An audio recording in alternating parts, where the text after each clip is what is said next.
আগে বিয়ে মানে বুঝতাম সাদামাটা টেবিল চেয়ার পেতে সাদা ভাত, ডাল, আলু ভাজা, লুচি, আলুর দম, শেষে খাসি বা মুরগি। আর চাটনি, পাঁপড়, মিষ্টি তো অবশ্যই। কিন্তু এখন মেনুতে যেমন পরিবর্তন হয়েছে, এসছে পুরোনো দিনের সাদা ভাত, খাসি আর বসিয়ে খাওয়ার পরিবর্তে buffet counter, LED counter, mocktail bar, সাথে যত খুশি তত খাও ও একটা আলাদা রকম জাঁকজমক পরিবেশ। তবে এর মধ্যেও পার্থক্য আছে বিস্তর। সপ্তাহখানেক আগে চলে গেছিলাম নিউ টাউনে এনকেআরডিতে, যেখানে খোলা মাঠে দুর্দান্তভাবে ডেকোরেশন করে বিয়ের অনুষ্ঠান হচ্ছিল। আর এই বিয়ের ক্যাটারিংয়ের দায়িত্বে ছিলেন কলকাতার পেটুক, সৌমিকদা ও বাবুসোনাদা। এই দুই বন্ধু যুগলবন্দিতে এই ক্যাটারিং বিজনেসকে উন্নতির শিখরে নিয়ে চলেছে। ওনাদের ইনভিটেশনেই আমাদের ওখানে যাওয়া। শুরুতেই যেটা সবচেয়ে বেশি নজর ও মন কাড়ে সেটা হলো ওখানকার পরিবেশ আর বাতাসে ভেসে আসা খাবারের অমূল্য সুগন্ধ।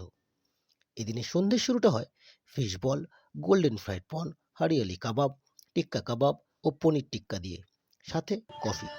এছাড়াও ছিল কোল্ড ড্রিঙ্কস, ফুচকা, মিষ্টি ফুচকা সহ 5 রকমের ভ্যারাইটি, ও সাথে হরেক রকমের মকটেল, যা এই গরমে প্রাণ জুড়ানোর জন্য যথেষ্ট।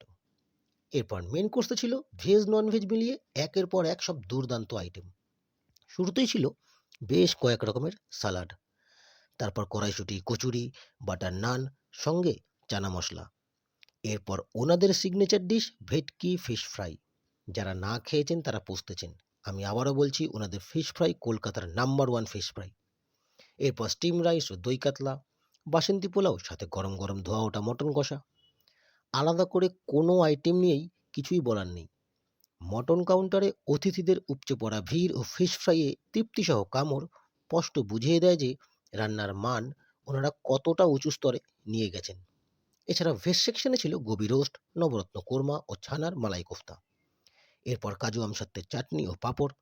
আর ডেজার্টে ছিল হট গোলাপ জামুন, লাইভ কেশর জালেবি উইথ রাবড়ি, নলেন গুড়ের সন্দেশ ও মন্টে কার্লো। আর শেষে লাইভ পান কাউন্টার। খাওয়া শেষে গেস্টদের হাসি মুখ বলে দিচ্ছিল রান্না থেকে পরিবেশন ও পরিষেবা কোনো কিছুতেই কোনো ত্রুটি ছিল না। আগামী দিনে আপনারাও যদি কোনো রকম অনুষ্ঠান করার কথা চিন্তা করছেন ও দুর্দান্ত রান্না ও সাথে দারুণ পরিষেবা পেতে চাইছেন, তাহলে কলকাতার পেটুকের সাথে অবশ্যই যোগাযোগ করতে পারেন।